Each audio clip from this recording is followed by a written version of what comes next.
quero compartilhar com os irmãos aí em Tiago, capítulo 2, carta de Tiago, Carta de Tiago, capítulo 2, o verso 14 e 17.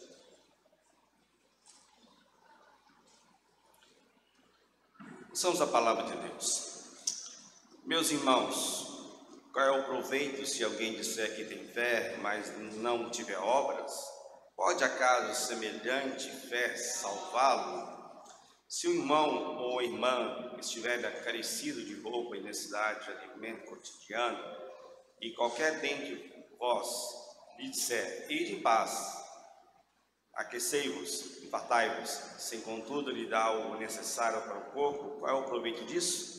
Assim também é a fé, se não tiver obras, por isso só está morta. Vamos orar mais uma vez. Pai, em nome de Jesus, obrigado pela essa oportunidade que nos concede de servir ao Senhor e ser porta-voz da Tua Palavra. Fala no meu coração mais uma vez, fala com corações aqui presentes, daquilo a todos que estão a ouvir a Tua Palavra nessa manhã, nos abençoando e na dependência do Teu Espírito Santo queremos, Deus, ser fiel ao Senhor. Certo disso, nós te agradecemos em nome de Jesus. Amém. Queridos, você deixa a sua Bíblia aberta, em Tiago, para a gente fazer a nossa meditação em Tiago. Há uma meditação, um tempo de seminário, de Instituto Bíblico de Realidade, que nós fizemos em Bel, em patrocínio, que nós ouvimos que nos chama sempre a nossa atenção sobre que um pai querendo ensinar a criança a ir à escola dominical. Levantar cedo.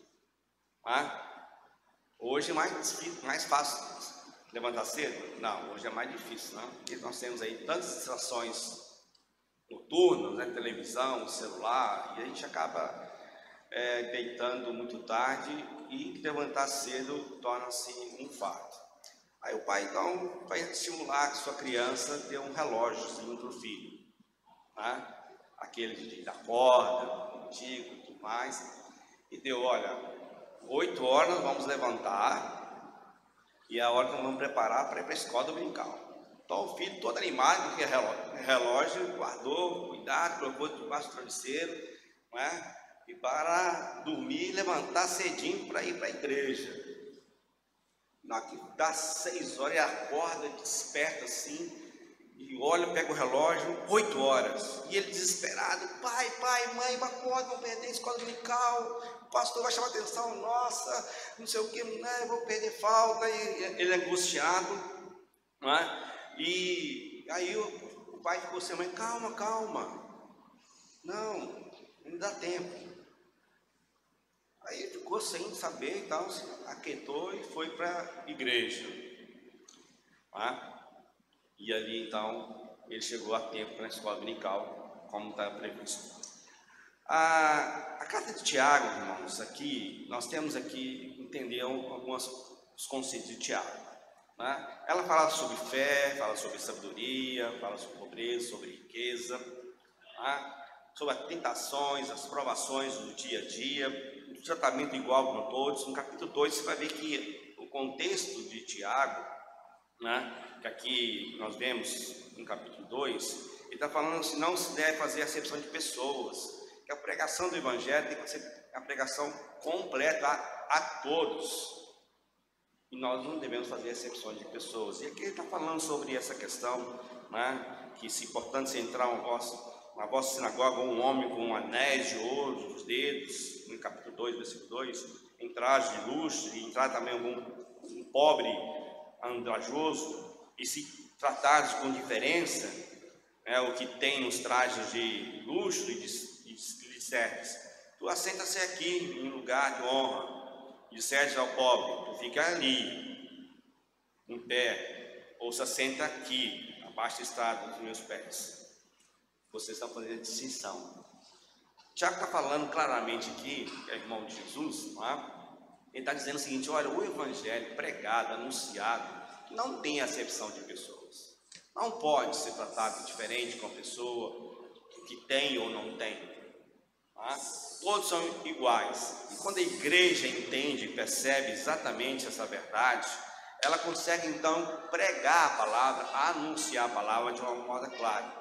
Quando você pega o texto de Tiago, capítulo 2, aqui 14, 17, você pode pensar assim, e alguns estão ouvindo, pensar, mas será que ele está falando sobre obras? A salvação é pelas obras? Né? Deve-se notar que o Tiago não contradiz o que Paulo falou, a saber, que o homem é declarado justo pela fé, a parte das obras da lei, está em Romanos 3, 28. Tiago está concordando plenamente com esse ensino, mas escreve para refutar o abuso ou a deputação dele. O que é? Que o povo sem a fé, né, com obras, vai viver uma realidade totalmente desassociada do evangelho pleno. Lógico, a salvação vem pela fé. A fé vem para ouvir a palavra de Deus, não com obras. Ele fala isso em Efésios. Mas nós somos o que? Convocados, chamados para boas obras realizarmos, aquelas que o Senhor preparou de antemão para cada um de nós. Na realidade, conforme Tiago salienta, qualquer pretensa fé que não induz a pessoa a boas obras não é uma fé genuína, não é transformadora, é um caráter de pessoa apenas de convencimento, de conhecimento aleatório da fé. Tal homem apenas diz que tem fé. Aquele que afirma ter fé no sacrifício expiatório de Cristo e que diz que é cristão, mas não demonstra essa fé com atos, não é realmente cristão. As pessoas não vão entender. E hoje, mais do que nunca, a tecnologia que nós temos, celular, YouTube, Instagram, nós temos o evangelho de toda forma pregada e anunciada, e o que se prega, se anuncia praticamente é a facilidade do evangelho. Não, venha para cá, para a igreja, você vai ter um lugar especial, como essa igreja está preparando para acolher os irmãos e acolher a cidade, com escola dominical, classe para criança, para os adultos, programações diversas. Isso é importante para a igreja. Mas se chegar alguém e ver a estrutura toda montada, mas vazia de essência do evangelho da fé, que professa, diz que crê em Cristo Jesus, mas faz exceções, não somente de pessoas, mas de tratamento, de conhecimento da palavra, da fé praticada, da proclamação verdadeira, que não contradiz o que o mundo está dizendo. Para ser salvo, você tem que pagar, você tem que comprar, você tem que comprar um óleo santo, você tem que comprar um manto, não sei o que, você tem que fazer aquela coisa para fazer, para alcançar a salvação. Você precisa, aí um outro você precisa se envolver em missões. Se não for missionário, você não tem fé, você não tem Cristo no coração. Aí você fica naquela contraponto. Qual que tem que fazer? Fazer minhas obras físicas, materiais, ou fazer minhas obras de pregação do evangelho? Ambas as coisas. Não temos como se desassociar. Não é como o óleo e a água, O óleo não se mistura com a água e vice-versa. Mas no evangelho cristão, aquele que tem Cristo no coração, há uma transformação, há um sinergismo claro, ímpar, e que as pessoas não conseguem distinguir. Aqui não, cristão, porque não parece, ele está fazendo obras. Não, ele parece mais um espírita, porque até um tempo atrás, o espiritismo, ainda é hoje, mas tem uma certa, uma capa, porque por um certo tempo, o que aconteceu? As perseguições, e para não tornar essa coisa tão pesada na pregação do evangelho que eles pregam, segundo Allan Kardec, e outras denominações, outros ensinos, falsos ensinamentos. Então eles fazem uma roupagem nova para disfarçar o evangelho que está por detrás da verdade deles. Então, até um tempo atrás, o espiritismo, o espírito era conhecido como aqueles que fazem boas obras, e o evangelho é aquele que não faz boas obras. Mas isso não é realidade, isso não está na palavra de Deus. Muitos se apropriaram da ação verdadeira do cristianismo, do cristão verdadeiro, para fazer a sua pregação. E nós, como igreja de Cristo, perdemos essa essência para não se misturar. Irmãos, você foi chamado para se misturar. Logicamente, não estou falando para você se misturar e se contaminar, porque na palavra de Deus, Salmo 1, fala claramente sobre isso. Você tem que estar vivendo no meio do mundo, mas o mundo não tem que estar em você. Mas não tem como eu sair desse mundo, não tem como. Eu, para chegar aqui, eu peguei um transporte, e no meio do transporte teve diversos tipos de pessoas, com suas ansiedades e necessidades. E ao descer aqui, o avião deu uma balançada e tudo mais, a pessoa estava do lado, ela ficou ansiosa, segurou, apavorada, angustiada. E eu fiquei na minha, preocupado um pouquinho, mas sem problema nenhum. Mas imagina, o que passava na vida daquela pessoa do meu lado? Às vezes a gente senta do lado de uma pessoa e nem sabe o que está passando. Porque nós estamos apenas querendo viver a pregação do Evangelho. O que Tiago está querendo dizer é exatamente isso. Eu preciso não somente da pregação, mas eu preciso da prática da pregação do Evangelho, que vai fazer toda a diferença. Nós seremos conhecidos daquilo que nós falamos e daquilo que nós somos. Isso é um verdadeiro cristão. Se a sua fé não estiver produzindo mudança na sua personalidade, na sua vida e nos seus atos, que lhe adianta então você ser um membro da igreja presbiteriana, membro da igreja cristã? Como pode ele fazer o que Jesus ordenou aos seus seguidores? Deixai brilhar a vossa luz perante os homens, para que vejam as vossas obras excelentes e deem glória ao vosso Pai que está nos céus. Como poderão falar, dizer, exclamar, proclamar essa verdade se estamos apagados? Temos boa teologia, temos bons ensinamentos, glória a Deus por isso, mas nós precisamos ter então a prática. Então Tiago mostra que a maneira como nos comportamos com a pessoa indica o que realmente nós cremos sobre Deus. Portanto, segundo Tiago, não podemos separar o relacionamento humano da comunhão divina. Se alguém afirma, eu amo a Deus, mas odeio o seu irmão, que diz a palavra de Deus, é mentiroso, pois quem não ama o seu irmão, a quem vê, não pode amar a Deus a quem não vê. Essa é o que Tiago está dizendo. Se você pega esse texto separado, você vai cair num erro teológico muito grande. Eu preciso de ter obras. Se você não pratica obra nenhuma, você não vai para os céus.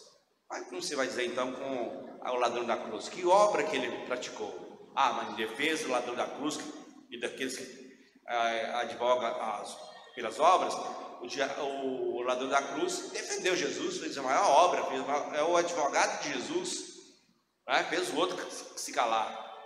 Não, queridos, quando ele teve ali a oportunidade de falar, de reconhecer o seu erro, nós estamos aqui, queridos, para vivenciar o que Cristo fez em nossas vidas de maneira prática, clara, cristalina para as pessoas.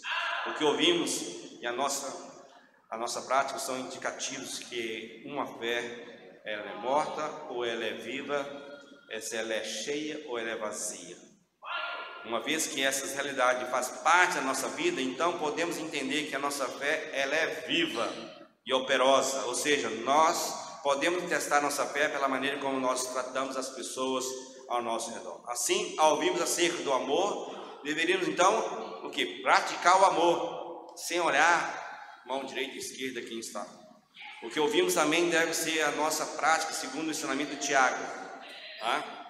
Como Jesus certa vez, ao ensinar acerca da importância de não apenas sermos ouvintes, mas também praticantes. Comparou aquele que ouve e não pratica o homem que construiu uma casa sobre a areia, ou seja, sem fundamento. Está clara a associação do Evangelho com ações, com atitudes claras. Nós temos tantos evangelhos, tantos falsos evangelhos, tantos ensinamentos hoje. Você abre aí, você é uma pessoa alvo do YouTube, do TikTok, do Instagram, Facebook. Quem não tem conta? Mesmo que você não tenha o prazer ou por ter, assim, mas quando você trabalha, você é obrigado a ter, porque você faz parte da tecnologia. E você consulta alguma coisa, eu quero ver o culto da igreja de Calaus. Aí pronto, o robozinho entende o que você quer falar, ouvir sobre espiritualidade. e começa a jorrar palavras, cultos, mensagens, você recebe, e aí com o tempo você acaba dizendo assim, eu não vou mais à igreja porque tem tantas facilidades. Mas que evangelho é esse que você não se relaciona? Que evangelho é esse que você não se consegue comunicar o amor de Deus para as pessoas? É fácil amar as pessoas dentro da igreja? Olha, minha esposa que teria que dizer se é fácil me amar. Meu professor de teologia, é um dos meus professores, falou assim, olha, se a minha esposa souber o que eu penso quando ela faz uma coisa e eu não gosto, ou ela me retruca, já tinha há muito tempo desassociado da relação, não é verdade? Quem sonda a sua mente quando você está no relacionamento? O pai, o filho, os irmãos, né? Briga entre irmãos e tal, falou uma coisa assim, você não sabe o que passa na sua mente, seu irmão, seu marido, sua esposa. Dentro da igreja, o conselho toma uma decisão, que é conflitante. Não, essa decisão aqui eu não concordo, e a gente fica aqui naquela coisa remoendo. Dentro da igreja nós temos esses conflitozinhos, imagina lá fora.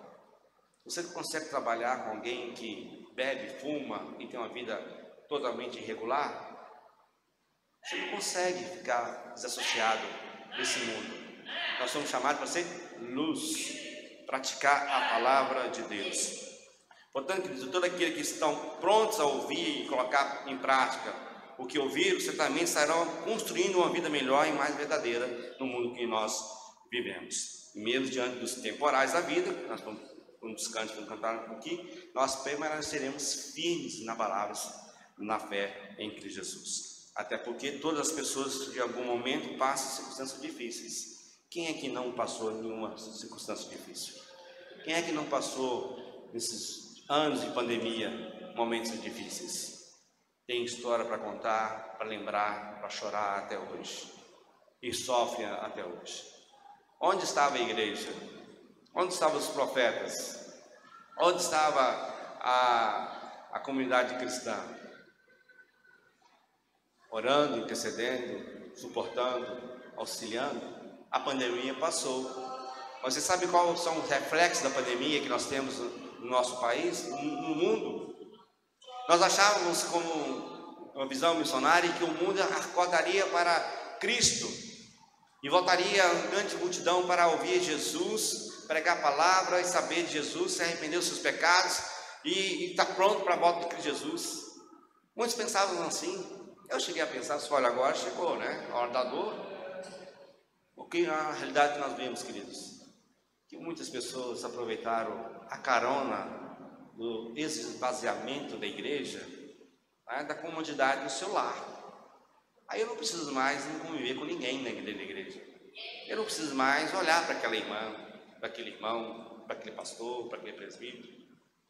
Eu não preciso mais ser incomodado quando sou convocado para a mocidade para pregar o evangelho, fazer evangelismo no shopping, em outro lugar. Eu não preciso ser incomodado pela SAF para fazer o chá, pela OPH. Eu fico na minha comodidade.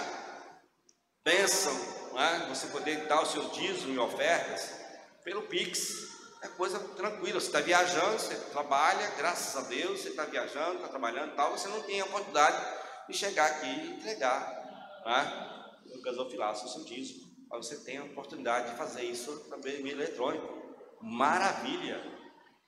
Mas simples fazer isso não te dá a tranquilidade de você pertencer ao corpo de Cristo Jesus, que faz parte de todas as pessoas imperfeitas, para sermos pessoas perfeitas em Cristo Jesus, transformadas pela palavra de Deus, a fim de transformar as pessoas, a fim de testificar, testemunhar que Cristo vive em mim e eu tenho esperança, apesar das circunstâncias da minha vida.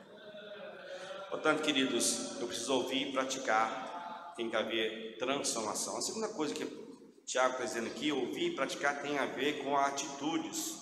Mais uma vez, Tiago expõe a necessidade de termos atitude em relação à nossa fé. Calvino, certa vez, diz o seguinte em relação à salvação: a salvação é só pela fé, mas a fé salvadora não vem só. Ele estava profundamente correto. Para Tiago, a consequência da salvação são atitudes e posturas que confirmam a transformação acontecida por Deus em nossas vidas. Paulo reforça esse ensinamento de Tiago, quando nós falamos em Efésios capítulo 2, 8 a 10. Vou repetir o texto. Vocês são salvos pela graça por meio da fé. Isso é ponto, artigo, não se negocia. Isso não vem de vocês, de forma nenhuma. É dom de Deus, não por obras, para que ninguém se glorie. Pronto, você para por aí e fica essa glória. A salvação é pela fé, maravilha, Deus fez tudo, glória a Deus, e é suficiente em Cristo Jesus. Muitos nós fazemos isso, pegando o texto, sem ler o contexto, e paramos onde nós queremos. O texto continua, isso tem uma relação, a vida eterna está garantida. E agora, o que eu vou fazer? Vou ser um ET de Varginha, como em Minas Gerais? Vou ser uma pessoa alienada da sociedade? Eu vou entrar numa bolha? Vou ficar sozinho, esperando Cristo voltar? Olha, há 1900 anos atrás, o povo esperava a Jesus. E aí passaram os 1900 anos e Jesus não voltou. Ele pode voltar agora, ou pode nos chamar. Mas até lá, quanto tempo eu vou ter de vida, eu não sei, não me pertence. Mas o texto continua, o apóstolo Paulo continua a falar exatamente sobre a sua tese, porque somos criação de Deus, realizada em Cristo Jesus, para quê? Fazemos boas obras, as quais Deus preparou antes para nós as praticarmos. As obras que Ele preparou para nós praticarmos. Você tem um conceito de obras. Todos nós temos conceito de obras, o que é melhor, o que é bom, o que deve ser feito. A gente trabalhando na empresa e fazendo lá a questão sobre ação social, nós somos ensinados a ensinar o povo, a pescar e não dar o peixe. Não é mesmo? É melhor ensinar, tem que dar o peixe para a pessoa, para ele se fartar, para ele passar a sua necessidade, mas também dar a vara, pescar e vai com ele ajudar a pescar, porque senão ele vai ser um eterno pedinte, necessitado, não vai ter transformação.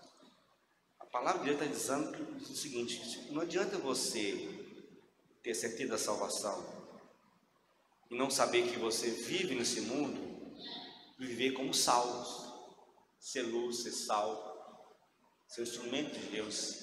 Porque os anjos, quando Cristo completou toda a obra, quando Deus abandonou Cristo na cruz, ele é agoniado e gritou: Pai!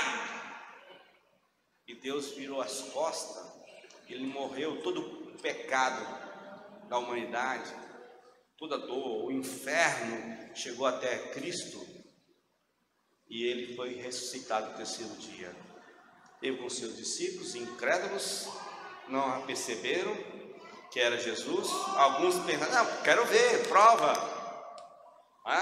O Tomé da vida, toca aqui, Tomé, experimenta, sou eu mesmo.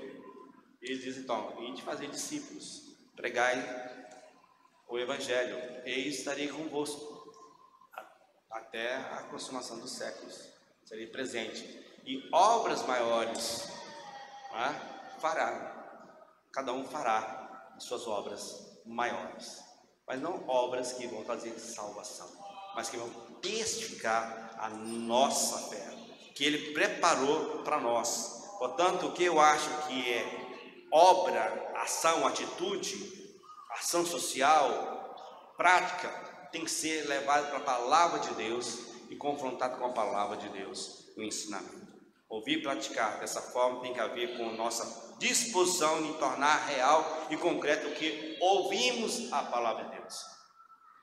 Se não me engano, a lição da revista Escola Dominical fala sobre aqui, estamos aqui, não é isso? Entende a lição? Então, o que tem a ver conosco ao Evangelho aqui na cidade? Você vai ouvir a palavra de Deus hoje, está ouvindo agora, a lição da Escola Dominical. O que significa? Um dos astros americano, boxe, ele lutava, era um cristão. E quando ele lutava, ele preparava, lutava, se esforçava, fazia seu esforço e era um campeão. Terminava de sair do ringue, ele ia com a sua família para a igreja. E foi perguntar para ele, como é que você consegue manter nesse mundo de crueldade, de socos e tudo mais, e ter a passividade, a tranquilidade de um lar tranquilo e normal? Eu sou cristão. O mesmo esforço que eu faço para ser campeão nos ringues, eu faço dentro de casa. Porque quando eu volto da igreja, eu quero saber se a minha esposa, se os meus filhos entenderam a mensagem que foi pregada pelo pastor e foi ensinada. Assim eu vou tornar um cristão mais forte. Eu seria um campeão, não somente aos olhos dos homens, mas um campeão diante de nosso Deus, para a vida das pessoas. E por fim, queridos, ouvir, praticar tem a ver com compaixão. Finalmente, Tiago expõe outra característica tão importante do ouvir e praticar, que é a compaixão. Se um irmão ou irmã tiver necessidade de roupa e do alimento de cada dia, um de vocês disser, vá em paz, aqueça-se e alimenta-se e farta-se, sem porém lhe dar nada, que adianta isso? Assim também é a fé por si só. Se não for acompanhada de obras, ela está morta. Não expressará nenhuma graça que há no seu coração, na sua vida. Ouvir e praticar tem a ver com sensibilidade à necessidade do outro e do semelhante. E quem é o meu semelhante? Mais próximo de mim. Às vezes, queridos, o mais próximo está dentro da minha casa e eu não consigo enxergar. É o meu irmão, é o meu pai, é a minha mãe, é o meu tio, é a minha esposa, é o marido, é o primo. Nós não conseguimos enxergar aquele que está tão próximo de nós. Nós somos ávidos a enxergar as pessoas lá de fora. Nós temos que ter a visão completa e total. Portanto, os olhos não são fechados à dor e ao sofrimento. Existe um coração que se move em direção ao socorro, ao auxílio dessas pessoas que assim se encontram. O que é compaixão? De que maneira as pessoas têm entendido o que é ter compaixão? Compaixão é o mesmo que ter pena? Não. Podemos compreender compaixão como sendo a capacidade de ver em profundidade a dor e a necessidade do outro. Por isso, então, existe a mobilização. Eu não consigo resolver, mas eu consigo, então, achar alguém que possa resolver. Eu não consigo dar a solução, mas eu conheço alguém que possa resolver. Eu não vou resolver o problema de todo mundo, mas eu posso juntar com outras pessoas para ajudar as pessoas. E nós temos, queridos, a verdadeira realidade espiritual que está por detrás do sofrimento, da necessidade, da miséria da humanidade. Foi nos dado por Cristo Jesus, por Deus Trino, a visão espiritual que está detrás das pessoas. O mundo está mal, jaz no maligno. Quem domina, subjuga esse mundo? É o mal, é as trevas, falsos ensinamentos, a teologia equivocada, testemunho equivocado, a palavra pregada desassociada da prática. Mateus capítulo 14, versículo 14 diz: quando Jesus saiu do barco e viu grande multidão, teve compaixão deles e os curou e os seus doentes. Jesus não ficou apenas assistindo. Quando teve a multidão estava ali seguindo a Jesus, os discípulos chegaram e viram: Jesus, despede essas pessoas, porque elas estão com fome. Tem muita gente. Elas vão para casa, vão se fartar, vão comer, depois voltam. E Jesus olhou assim e falou assim: mas como assim? Um tempo atrás, não muito tempo, a mesma situação acontecera, não houve uma multiplicação. O que tem aí? Não, só deu uns peixinhos, uns pãezinhos. Vamos, pequena fé, traz aí um cesto aí.